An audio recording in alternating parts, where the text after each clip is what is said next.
Hey, it's Karina from Tone It Up, and today I'm here with Jenny Fletcher. She's Pro Triathlete and the Branston 70.3 half Ironman champion. So as you know, I'm doing the TIU Tri Series and I'm competing in the Oceanside 70.3 coming up at the end of March. And this is my very first half Ironman and I'm kind of nervous.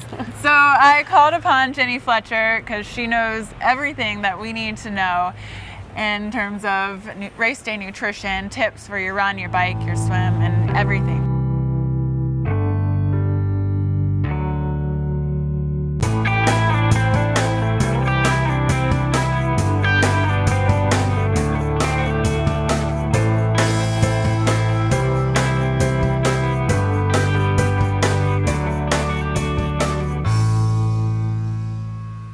So Jenny, before we get going, I'd love for you to kind of share your story and how you got into triathlon. And I feel like every woman has their own reason for starting to compete and just how it all came about.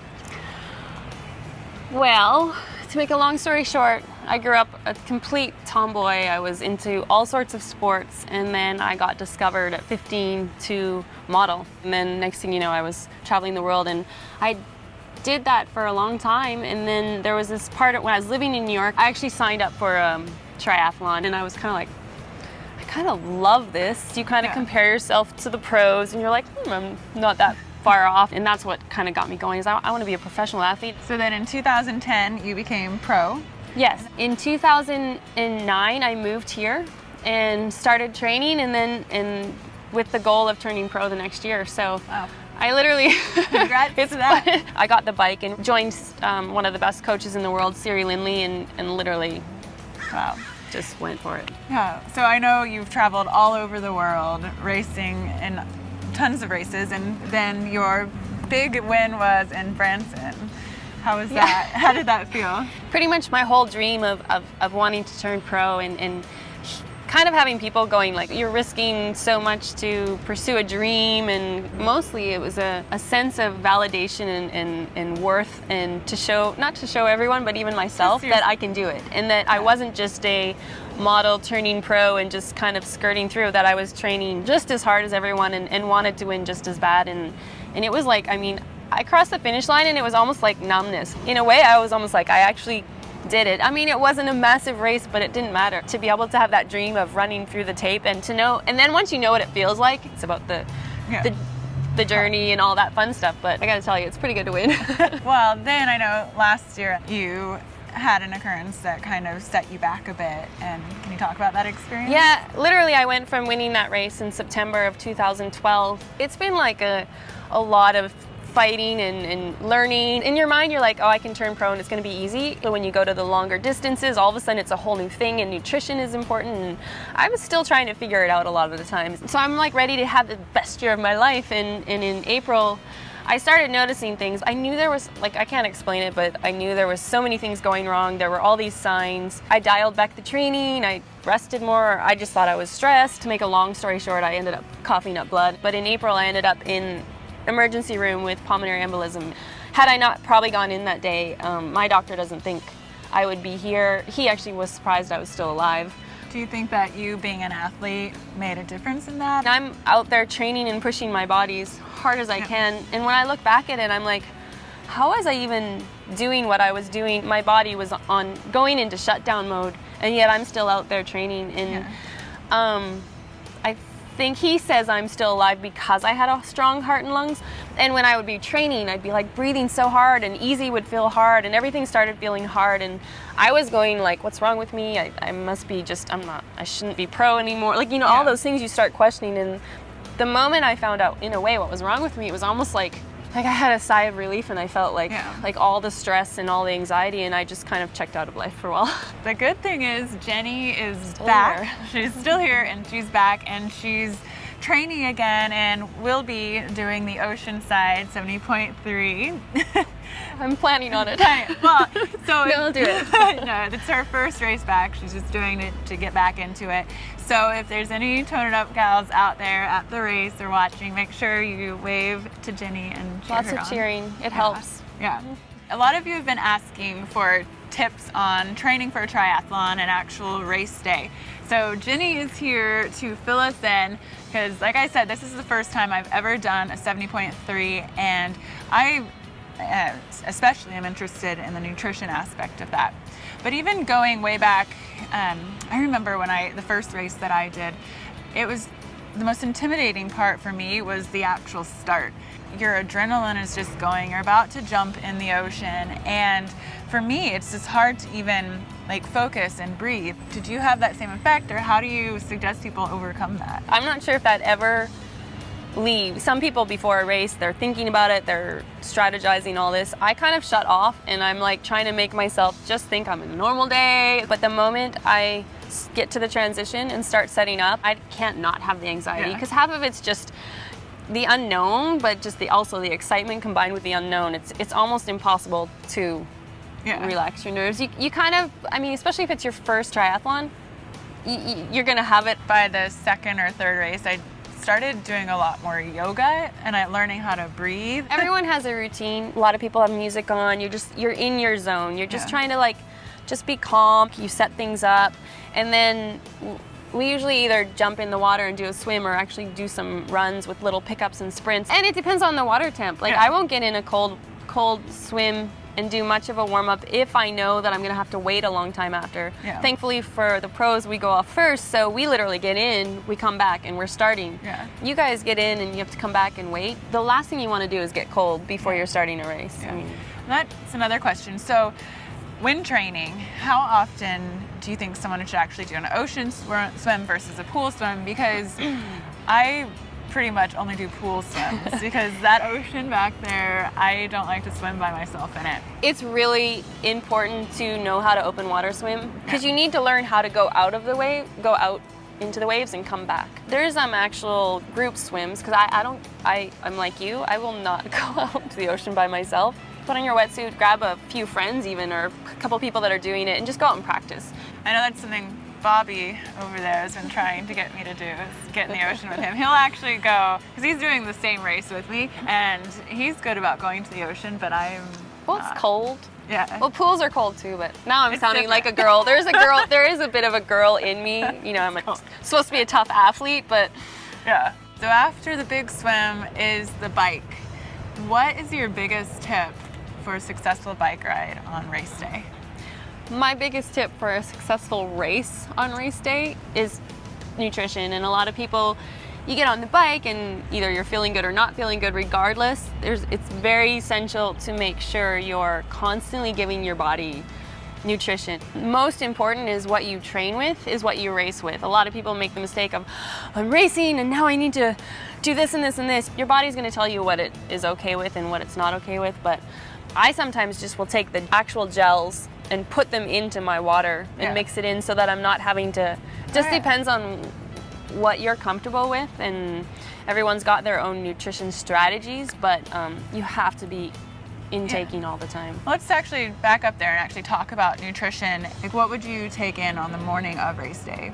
Again, it's kind of different for everyone. A lot of times in the morning before certain workouts, I'll have oatmeal. I actually add in peanut butter, bananas, or a lot of people do bagels with peanut butter on it. You also have to be careful what you eat the night before. It'll affect you because your nerves and stuff. You want to make sure you're not consuming things that you don't normally consume. Definitely want to make sure the 2 days before and the day before you're constantly eating and drinking. You got to be drinking more than you even think, because it's important to be hydrated before you start a race. If you're already dehydrated before you start the race, you'll never be able to catch up. And that's the reason why when you're racing, you want to constantly be taking in fluids. Yeah. You get behind in nutrition, and I don't care how fit you are, how much you've prepared, your day is going to So do you do the sports drink, or do you just do the water? On the bike, I typically have, for me, a mixed bottle with a mixed product in with my water, and then I'll have a water. I can't just drink only mixed. I need water at some time, and even just to dump on your head. Generally in a half Ironman there will be a bottle exchange where somewhere at the point of the race they allow you to exchange your bottles. Do you stop if you need new water bottles, or does someone like on this side handing you it off to? Generally there's people standing on the side holding out their arms. You got to slow down or you won't catch the bottle, but and you just grab one. you throw your other bottle aside. yeah. So it means you're losing a water bottle. But Gaining hydration. yeah, because if you, you'll hear a lot of pros say, or anyone say, that I missed the bottle exchange and then I was out of nutrition or fluids and I couldn't finish the run, because you may feel good on the bike. I promise you, when you get to the run, if you didn't do nutrition right, Then you'll feel it. you'll feel it. Yeah. So then you get onto your run, and obviously the first, getting your feet going can be really hard. Like, any tips on how to make the transition from bike to run a little less painful? I was trained to get off the bike, put on the shoes. I would suggest you go out faster than you think you should.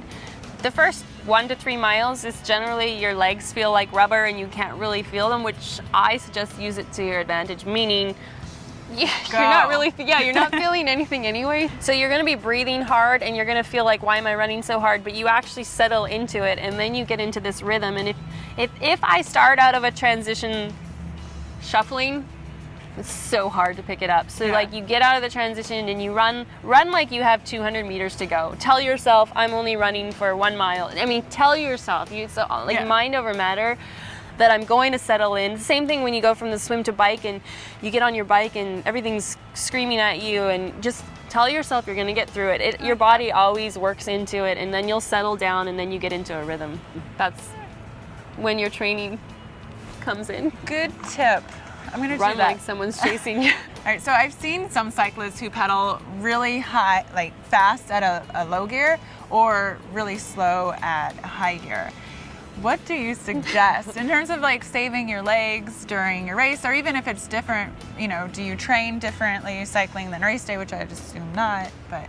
I do around 80 RPMs. Again, it's going to be how you train. You don't want to go into a race and now starts. If you don't spin like fast, don't try it, because it changes like your whole body. You have to learn to know how to do a higher cadence if that works for you. Technically, in the cycling world, it's more efficient. Cyclists tend to do higher cadence. All right, so now that you're doing the race, how do you go about approaching each section of the race, the run, the bike, and the swim?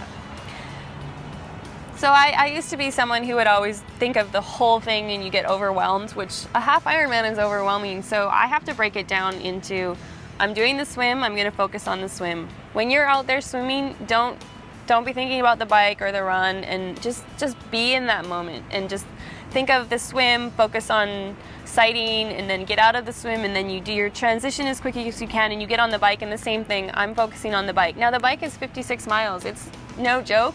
So constantly breaking the bike up by focusing on the person in front of you, focusing on your cadence, focusing on breaking the distance up, your speed. A lot of times you're just out there and you zone out and you look down and you're like, oh, I'm barely moving. So there's always ways to stay focused and break it up. Then you get off. Don't be thinking about your run yet. If you're starting to just focus on, nutrition. I'm looking at my time. Do I need to take something in? So you can actually make 56 miles go by if you focus on those things. And if you actually know the course too before, you can be like, okay, this is coming up or not. The run is also, you've swam and you've biked and you're tired, and it's really important to break the run up. I break it up. You just try to think on your cadence and turnover, and then just 1 mile at a time, and before you know it, Yeah. I think that's really good advice. I can see how even in an everyday life, we focus so much on what's ahead, or, just not focusing on that moment. And it's that moment that you need to make the greatest, to make your race or your day or everything, come into place. To give you an example of my first half Ironman, I had done Olympics and sprint, and I signed up for my first half, and I did exactly the opposite. I started my run. It was Wildflower, which is notorious for just all hills.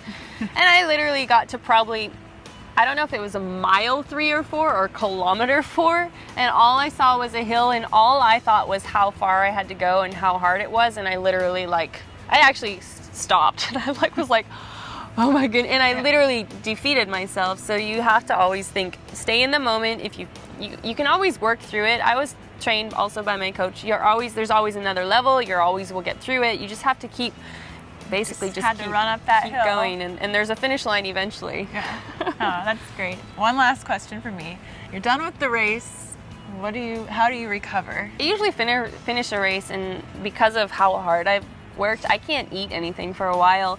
But you want to get in, as always in training and in racing, you want to get in recovery because it's going to help you in the long run. But a form of either a protein drink or something, I'll drink water, I'll drink whatever I can just to get hydrated again and get. I even though it could be cold or hot, tend to put on all my clothes and eventually then eat and enjoy and celebrate with your family and your friends that you just did a half Ironman. I mean, it's a big deal.